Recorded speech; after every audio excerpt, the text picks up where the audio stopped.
This is a change. Me running slides for you. Feels like we've come full circle. I think we have come full circle. Welcome, folks.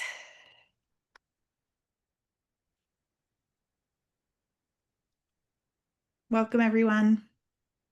We'll give it a couple minutes to get more people in here. Of course, eventually I want people to put their names and organization in the chat, but I realize that the chat doesn't, like previous chat doesn't show up for people that come in later. So um, everybody that comes in later misses the earlier attendees. So we'll give it a couple minutes. Welcome, folks. The day before the Labor Day weekend starts. Nice to see people.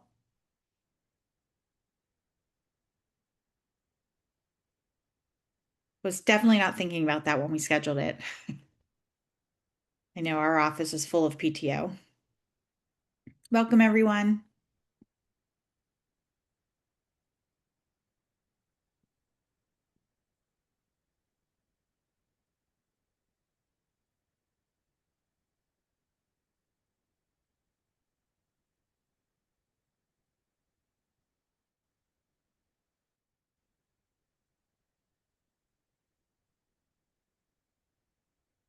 We'll give folks a minute to get in here before we get started.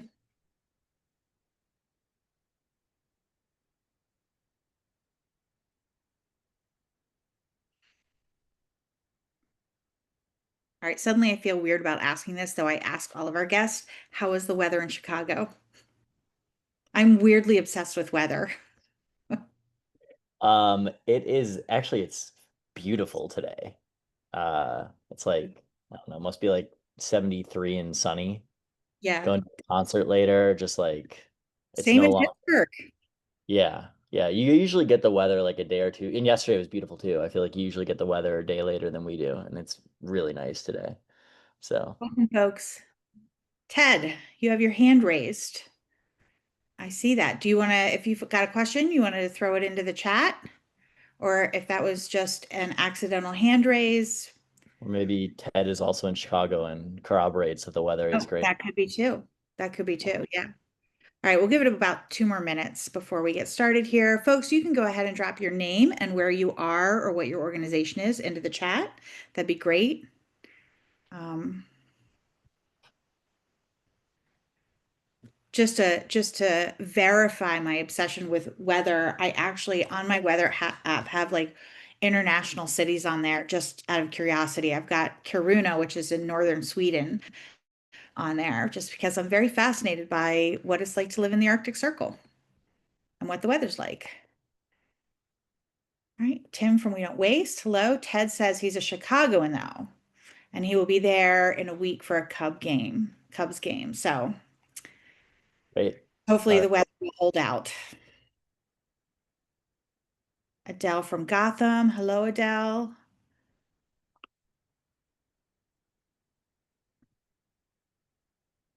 Todd from Charleston. Love it. Lots of folks People from from all all over. We've got Toronto, yeah, Birmingham, Alabama, Vermont. I love Vermont. Oh, Cherry. Hi, Cherry. Vermont's one of my favorite places in the country. All right. Well, nice to see folks. We'll go ahead and we'll get started. I think we've given folks plenty of time to log in here. 103, sort of. We'll give it another minute.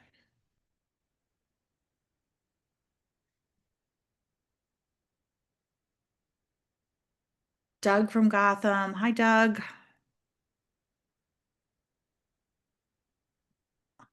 Hi, Michelle from Leftover Love. Nice to see you here.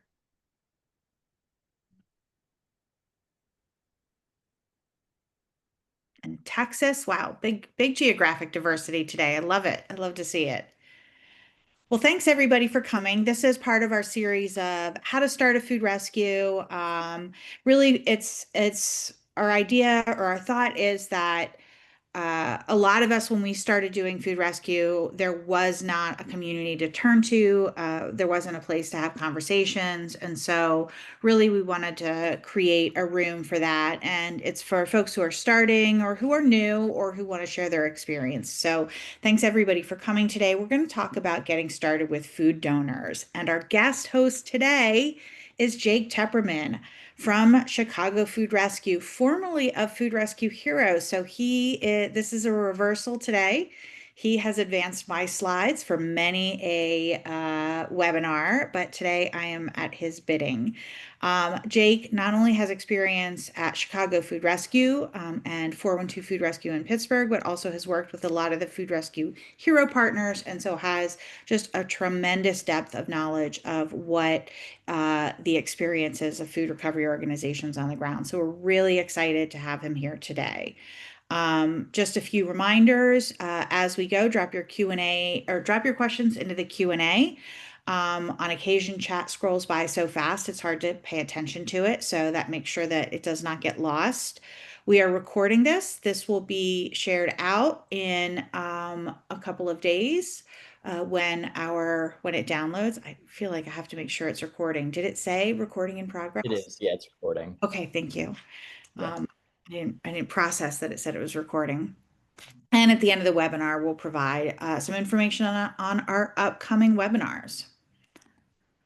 Um, we are, as I said, talking about food donors today, and then our next session will be talking about distributions, building your operations with distributions. We will also have a guest for that, Doug, who from Gotham Food Rescue, who's on the call today, will be joining us as a speaker next week, or next month. So that should be a really great one too. And with that, I am going to turn it over to Jake Tepperman, who I've already introduced. Thank you very much, Jen. Yeah, as Jen stated, I've had experience working firsthand with donors from my time at 412 Food Rescue, and also now with Chicago Food Rescue. So with that being said, I think the when talking to food donors, the first most important thing that you can do is be educated on the legality of food donation, because that's often going to be food donors' first question. Um, Either some version of is this legal or what's the liability? As a food business, or most food businesses are wanting to be socially minded, good stewards of their community, but they're also concerned about covering themselves and their bottom line.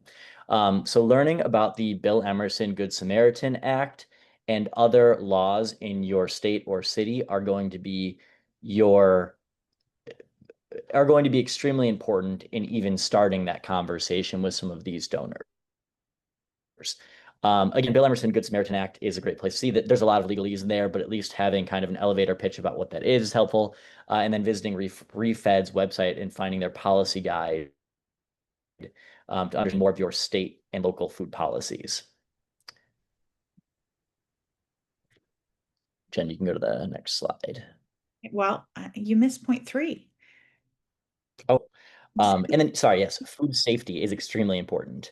It is related, obviously, to the legality of food donation, but demonstrating that you have an understanding of the not just the laws around food donation, but really how food is handled safely in practice. Oftentimes, that comes with getting a ServSafe certified notification or other food safety handling certifications, but demonstrating to donors that their food will be handled safely when it's given to either your organization or a volunteer is extremely important in putting their mind at ease. Yeah, and again, this is just about, well, it's not just about, but it's primarily about, calming their fears, getting over their initial objections, making sure you're armed with the tools to get past that initial, we're not allowed. Yep. Um, So this is a little bit more on the Bill Emerson Good Samaritan Act. I am not a lawyer or an attorney, so I don't have this memorized. But essentially, what the Bill Emerson Good Act says is that food businesses and donors are protected as long as they're no donating food in good faith, with no malintent. Um, Whereas most of the donors, almost all of the donors that you work with are going to be donating in good faith and without malintent. But this is just something that you can tell them so that they kind of, again, feel at ease. The Bill Emerson Good Samaritan Act was strengthened by the Food Donation Improvement Act. I think in 20, is that 2023, being of 2023, which really just adds some extra security about food being donated at a Good Samaritan or reduced price, basically less than the retail price that it would be normally sold at.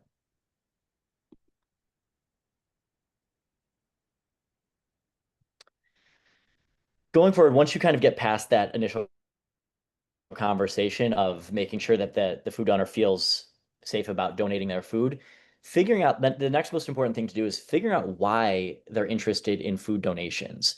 They're going to have a wide variety of interest, right? Your mom and pop corner store is very different from a corporate owned large international or national chain, which is going to be very different from a corporate office or a farmer's market. So figuring out who the donor is and tailoring your pitch to that donor is going to be very important. Are they community oriented? Are they sustainability focused? Are they financially motivated? Um, and provide kind of your quote unquote sales pitch to them based on this. Are they wanting reporting that details how much food they've donated so that they can use that as a tax write-off? Or are they just wanting you to call them at the end of the month and just say, hey, thank you so much. This really meant a lot. We delivered food to X amount of nonprofit or community partners from your donations directly. Um, Figuring out their motivation is going to be extremely important. Diving down a little bit further, play into their internal sustainability and environmental goals. Know what they are. Ask them that question. And if you know that they are really motivated by that sustainability metrics, maybe try and send them a report, whether it's every quarter or every month or maybe every year, just letting them know. With Food Rescue Heroes technology, we're tracking the amount of food type down to the type of food that is rescued, which then converts it into a metric that is pounds of CO2 mitigated. You can take that, basically put it into either ChatGPT or just Google it and say, can you come up with some fun equivalents for what this is? For example, and it'll tell you the number of tree saplings planted and had grown over 10 years, or the number of cars that car emissions or miles that it is equivalent to being driven over the course of a year. That is a really interesting metric that you can take to a donor and say, hey, you donated X amount of food. That's the equivalent of planting 100 trees and letting them grow for 10 years. If they are sustainably focused, they're going to be interested in knowing those metrics. So ask them those questions and let them know.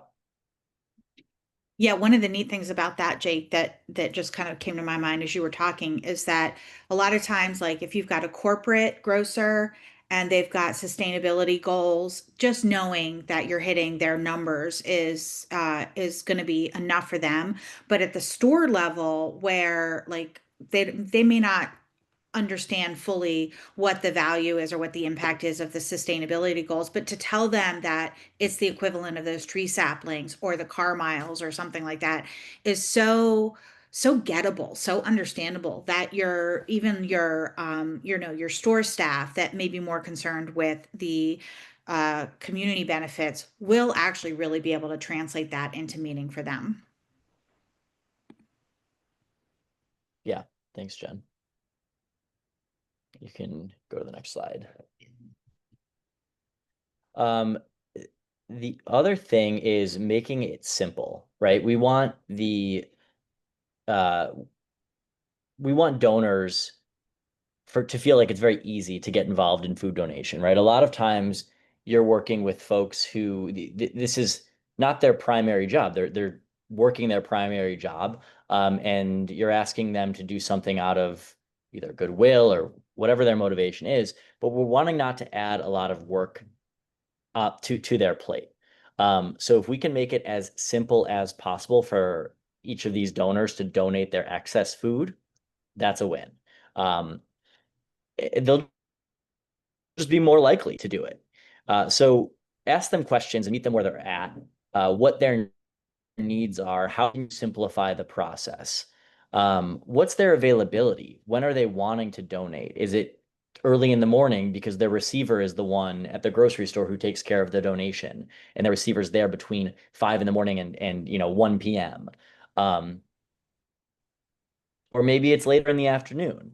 But either way, just make sure that you're not adding too much work for anybody. The ideal is instead of throwing excess food into a garbage can, they're putting it in a box and storing that box, making sure it's stored in a refrigerator or refrigeration or kept at temperature. And then it's just as easy as handing it to you or your volunteer, but really that there's no added work. And then make sure that your volunteers are following the process that the donor wants them to follow, whether it's calling them when they're on their way, parking in a certain area, ringing a doorbell. A lot of these donors are going to be process oriented when it comes to food donation. And if you can train your volunteers or your staff to get in the mindset of doing what it is that the donor is expecting, it's going to be much easier for the donors to do this on a recurring basis. And make sure that there's a process for these donors if something doesn't go according to plan, or if the volunteer notices something that isn't working right, that they can call you and you can address those issues quickly and not let it build up over time. Because if it does, the donors will start to think, oh, this just isn't working, too difficult. But if you're addressing everything as problems as they arise, the donor will be much more likely to continue working with you. That, and I think that's so key, is to address problems quickly. And one of the things I know that we ran into in early days in Pittsburgh, and this is before we had an app or anything, is we weren't necessarily checking with every single volunteer for every single rescue.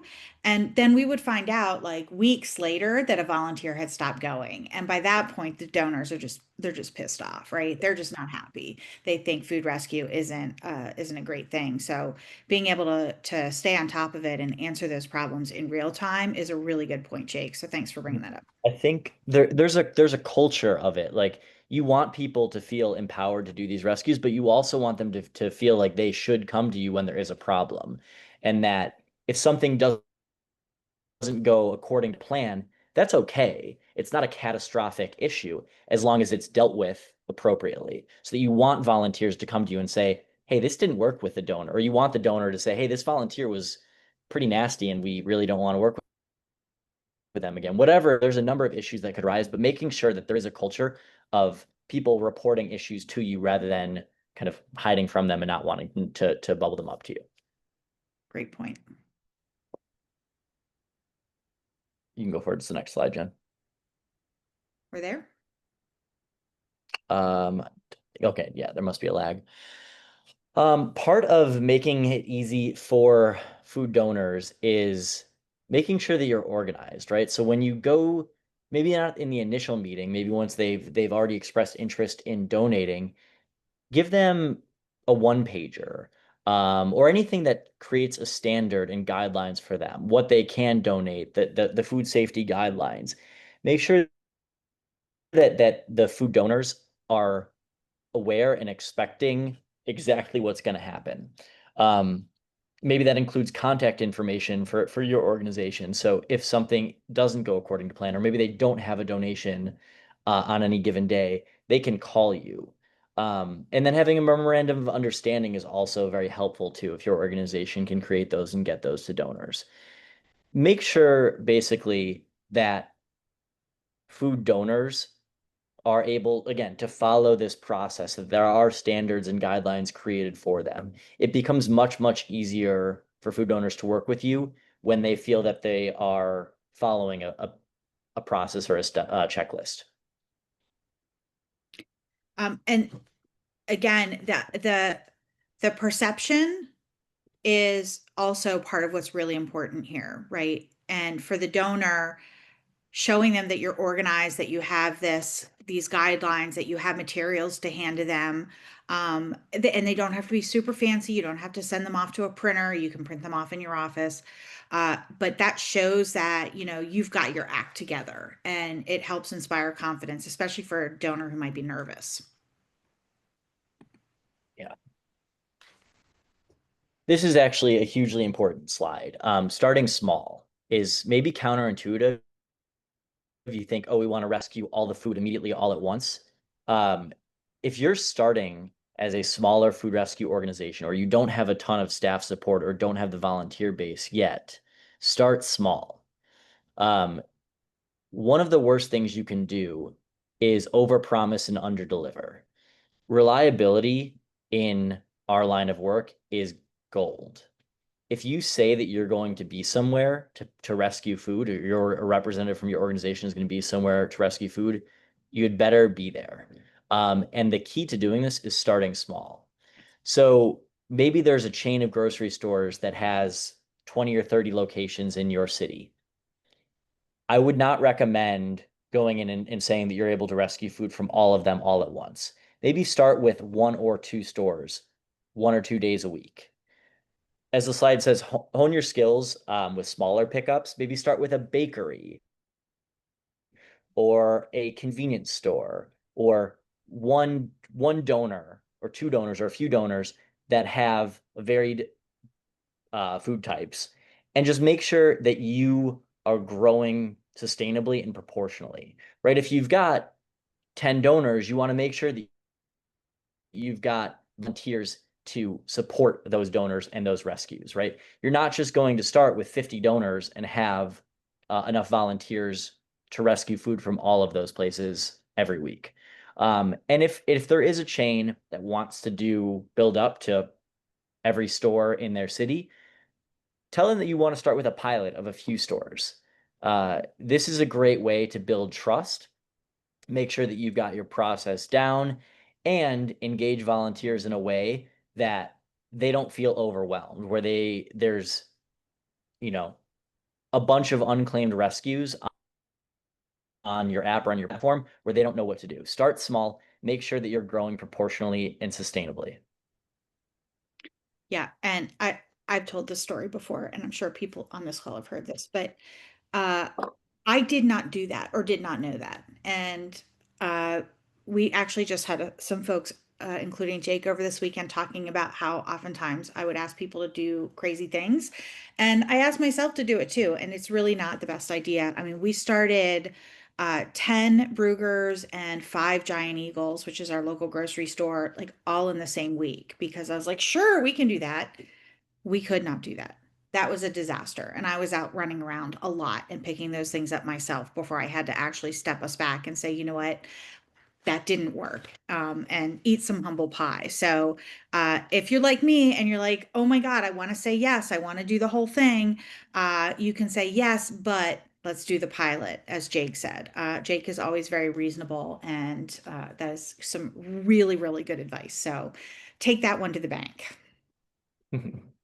Although I will say, Jen, I've now gotten in the practice of just saying yes and figuring it out. I've done some late night rescues and stuff that is stretching myself a little thin. It is different when you are starting food rescue, so I understand the desire to always say yes and always show up. Just make sure that you can cash the check when you write it.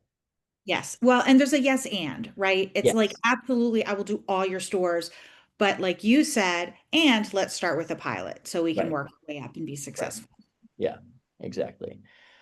I love this slide. Be the and, not the or, right? There are likely like food rescue is not a new concept, or food donation is not a new concept. It's been around, people helping and feeding their neighbors for generations, for decades, if not millenniums. Um, but that's to say that you want to be the and, not the or. You recognize that there are other organizations that might be picking up, let's say a church that runs a pantry or a mutual aid organization that is doing some good work in your community. You want to figure out how you can support the donors and these other organizations and work with them to feed people. Because after all, the goal is ending food waste and ending food insecurity, not taking part of somebody else's pie. No pun intended.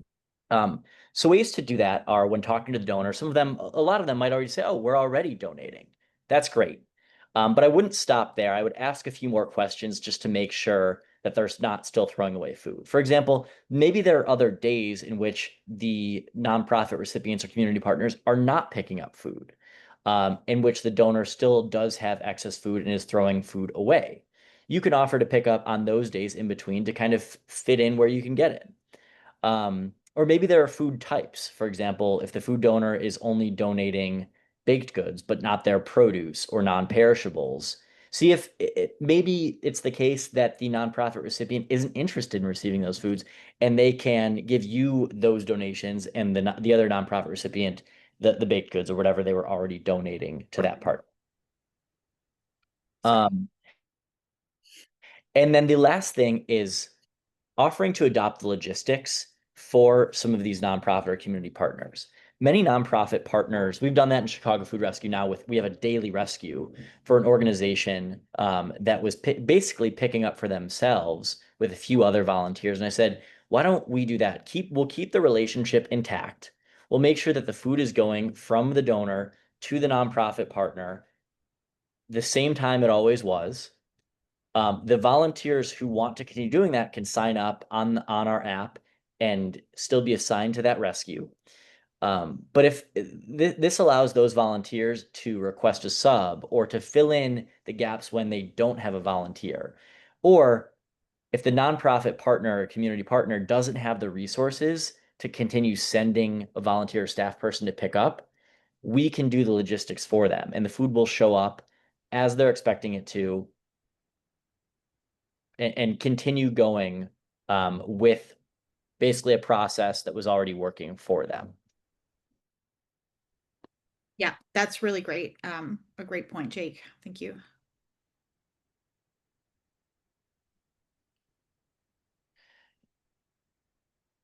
Did the slide switch And for you? then yeah, one of the really important things is finding internal champions.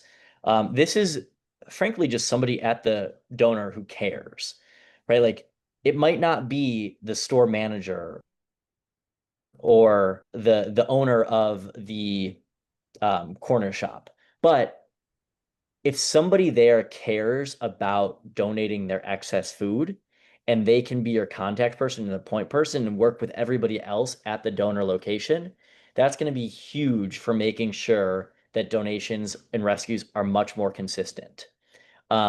It helps to have a schedule for them and making sure that volunteers show up when they say they will. Um, but also recognizing that turnover is going to be high, especially for a lot of retail locations like grocery stores. Many times there are seasonal workers or people, students on summer vacation who are working at a grocery store. So turnover is going to be high, and making sure that there's a champion in the store that is kind of training their this their coworkers and their staff either in a formal way or in an informal way. You just want to make sure that you've got buy-in from that person so that they can have buy-in from the majority of the team at the donor site.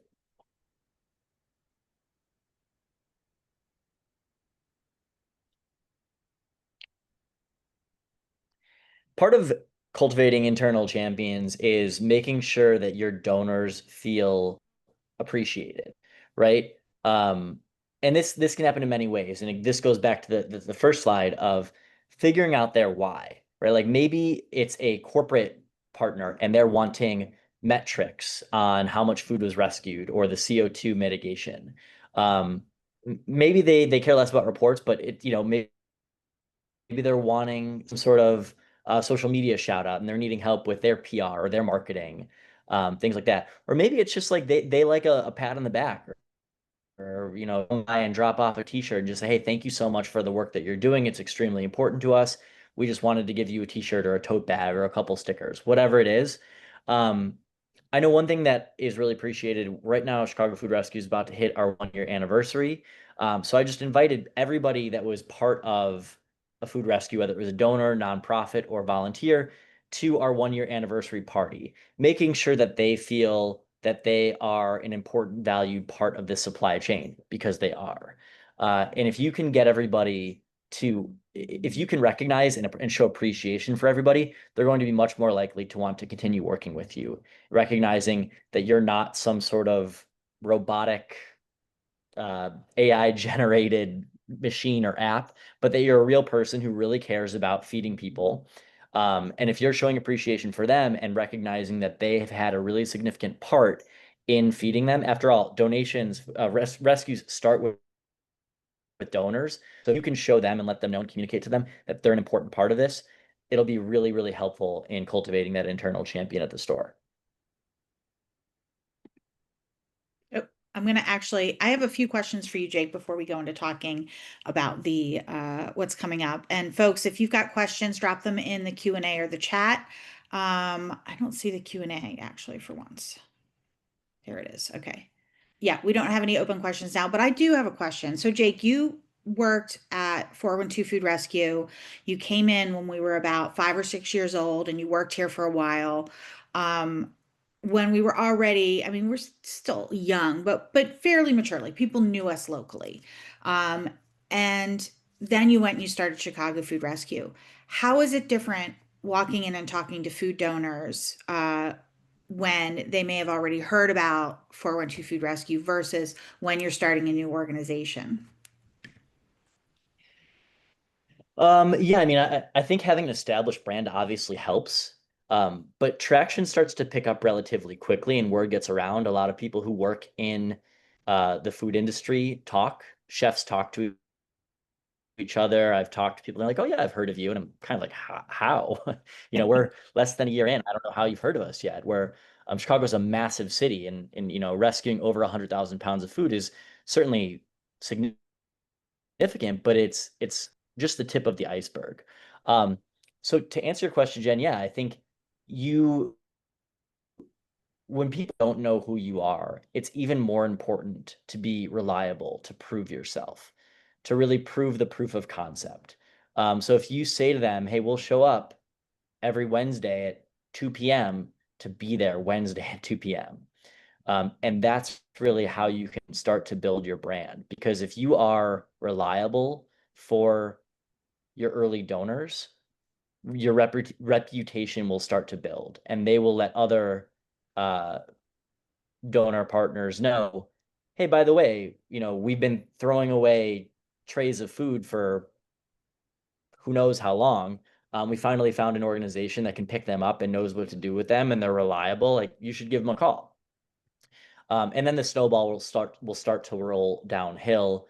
But yeah, initially it is really it's hard to kind of when you don't have brand recognition, it's harder. And the biggest thing I can say is just be reliable. Um, even before that, let them know your passion for this, that you're not coming in there for what really the main reason you're doing it is to make sure that they don't have to waste food and we can feed people together. And once you do that, reliability is extremely important. Yeah. How many, you said some folks have heard about, you're surprised at how many donors have heard about Chicago Food Rescue. Are you running into any donors or a lot of donors that are kind of unfamiliar with the idea of donating food? Because I feel like it's changed a lot over the last 10 years that more Yeah. businesses are like aware that this is a thing. No, yeah, that's correct.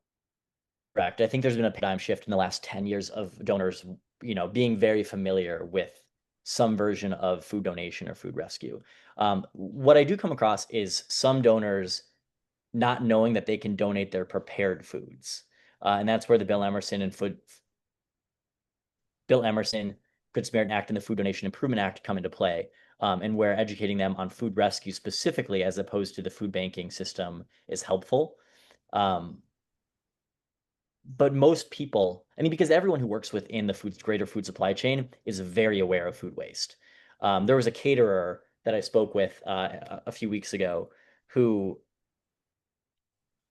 I mean, she knows probably more intimately than I do how much food is wasted on a daily basis. But she didn't know that there was a solution for prepared foods. Um, so we talked about that. We exchanged contact information and rescued food from her later that week. Well, So that's it's less about the concept of food donation, food rescue, but educating people on the types of food that can be rescued. That is, I think, still newer and still, we're not quite there yet, but we're certainly getting there. Yeah. I think one of the things we ran into too was and we still run into this, and I'm hearing people running into it, that the they're aware that they can donate food, but they're not aware that there might be a 7 day a week solution, right? They think donating once a week is the only option, and kind of helping them envision that you can actually get to zero waste. You can have 7 day a week pickup for your food donations is a big opportunity Yeah, for education. yeah, absolutely. Yeah. Folks, what questions do you guys have for Jake about talking to food donors, working with food donors, overcoming objections? I know one that we run into a lot is we're only allowed to work with Feeding America. Have you run into that at all, Jake? I'm sorry, you cut out. You've only been allowed to what? Work with Feeding America. So some businesses will tell us they only work with a food bank. That's a common objection we hear and that we have to work through sometimes. Have you come across that? I've I've not come across that yet in Chicago, and Feeding America is actually headquartered in Chicago. I don't have a deep relationship with them yet. I'm actually going to go to the Greater Chicago Food Depository, I think in a week or so. To them, they are obviously Feeding America's Chicago affiliate food bank. Um, I've not come across that really. I have come across donors who have said, "Oh, we already donate, but no, thank you." Which is when you ask that question of, "Oh, okay, are there other days or food types that you're not donating?" Um, what I'll say about that is really the only, and I'll use the word legitimate lightly here, or kind of facetiously, but the only legitimate reason for not donating food is that the donor just doesn't want to. Of no, we really don't care about it. We're not going to do that. Usually, if there is I've said this to people before and it's kind of caught them off guard. Any place where there is food, it's probably also being wasted, whether it's your refrigerator or a wholesaler distributor, a farm, a farmer's market, wherever it is. Now there are a couple of restaurants that are extremely good with either donating their excess or finding creative ways to reuse it. So restaurants typically have less food waste, especially restaurants have less food waste than some other chain restaurants. But I've not come across a lot of it where in Chicago. I know it does happen. They say, "Oh, we only are allowed to work with uh, this organization or this food bank or food pantry." That's unfortunate. Usually, there are ways around that if the donor is wanting and to, but it's kind of a crapshoot. We do have a question from Todd, who asked, "We've run into a lot of corporate road blocking. Any strategies for getting through to the big dogs?" And I'll let you go first on that, Jake. Um, Yeah, Jen would almost certainly be a better person to answer this question. So I will try and be short and defer to Jen. I haven't had a ton of experience working with corporate partners yet. I know Whole Foods donates, a few of their stores donate in Chicago, and what's been helpful is dealing with whether it's receivers or basically people at the store level, and getting your foot in the door there has been helpful. But Jen, I'll defer to you.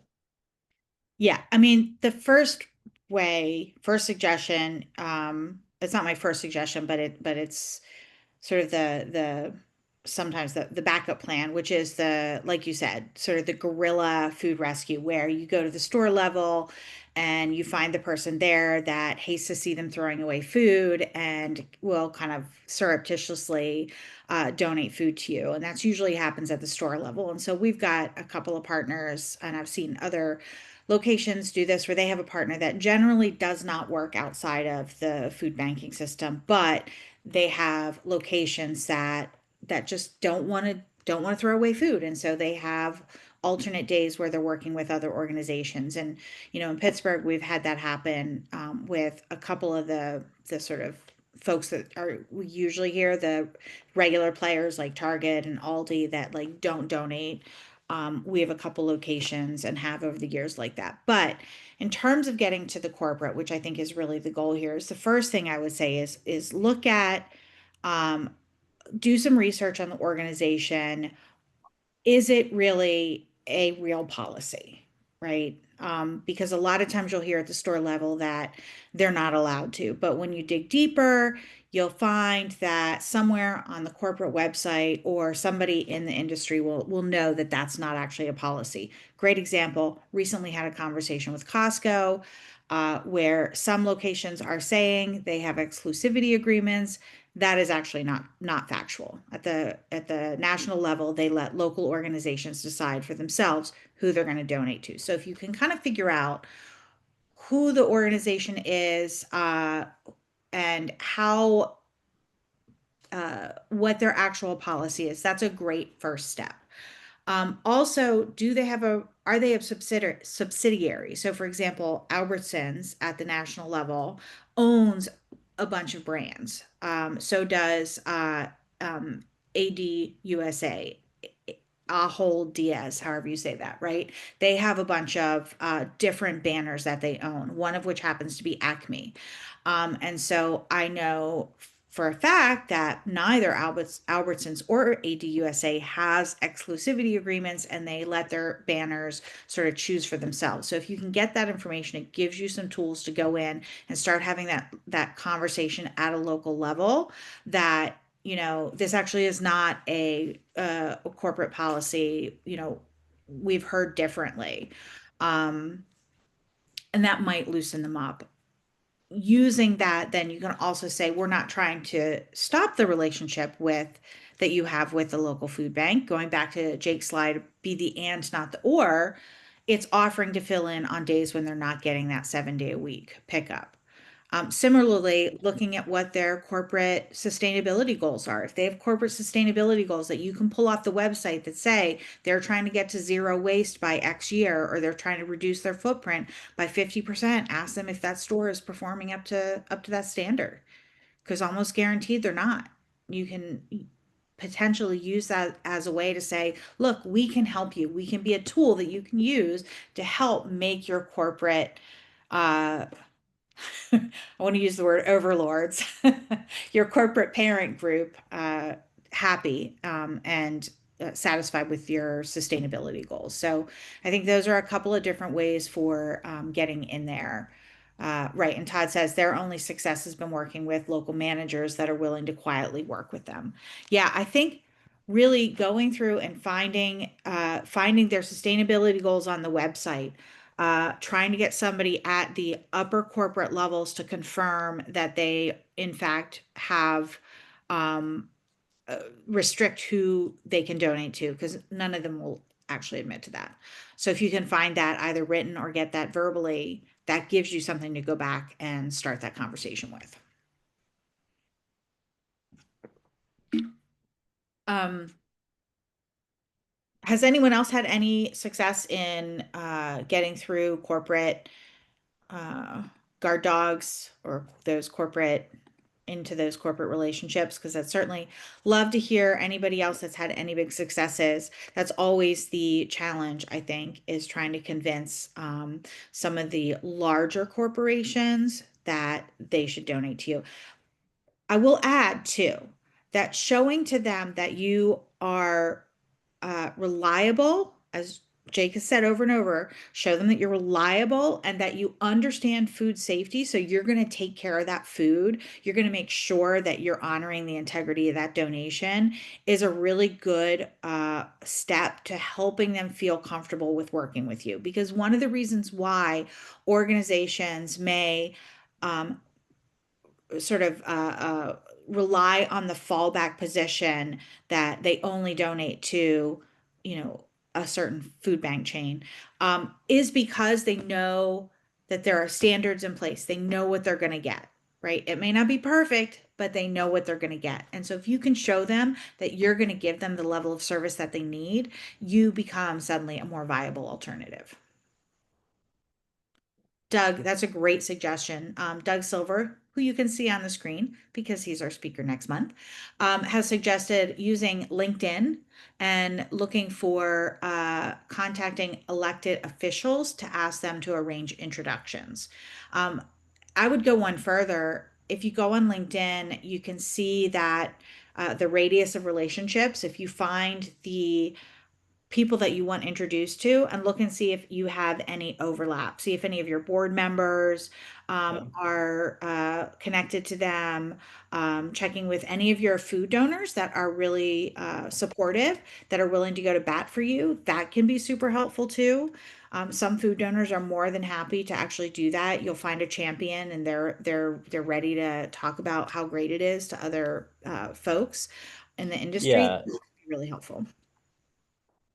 To jump in there, connections are super important, Doug, and to Doug and Jen's point. I have if you can, uh, a friend of mine's mom is a pretty prominent rabbi in Chicago area, and she introduced me to basically the CEO of probably the largest food restaurant group in Chicago.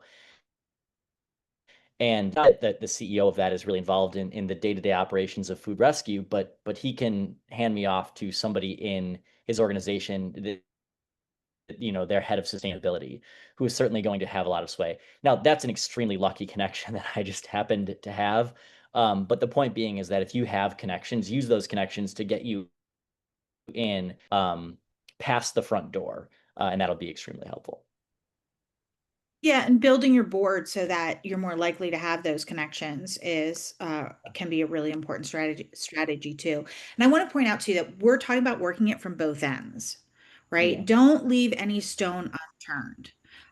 When you're thinking about building your food rescue organization, and this goes for everything, not just food donors, but make sure that you're working all different angles. Talk to the folks in the store. Make sure the store manager, as well as the store, the staff, know that you're there as an option for them. Don't insist on, well, we set up a regular pickup or nothing. Let them know that, let's say there's a power outage and they have a one-time issue where they need immediate service, that you'll be happy to come help them. Or let's say they over order and they have a big donation on a weekend when their regular location is closed. Let them know you're happy to fill in. Like finding those gaps can provide you with the opportunity you need to get in the door. And then vice versa, looking for the big connection that will help you get into the corporate office. And sometimes that like that combo will help you grow your food recovery over time. Jen, something that before we end, I just want to add is kind of just being available. There were a couple of stores in a grocery chain last year that called and said, "Hey, we're going to have donations over Christmas. Can you do it?" Now, that's not the most ideal time. Everyone wants to go and enjoy their holiday break and stuff. But I found a way to do those rescues. And some of those stores continued to donate on, one or two of them did, but most of them really only donate once in a blue moon. And that's okay. Because what it is just planting a seed and letting them know that you are available when they do have donations. And eventually, I mean, it might turn into nothing. It might turn into one donation a year, and that's also okay. But it might flourish and eventually bloom into a weekly recurring donation. So just being available for them is hugely important.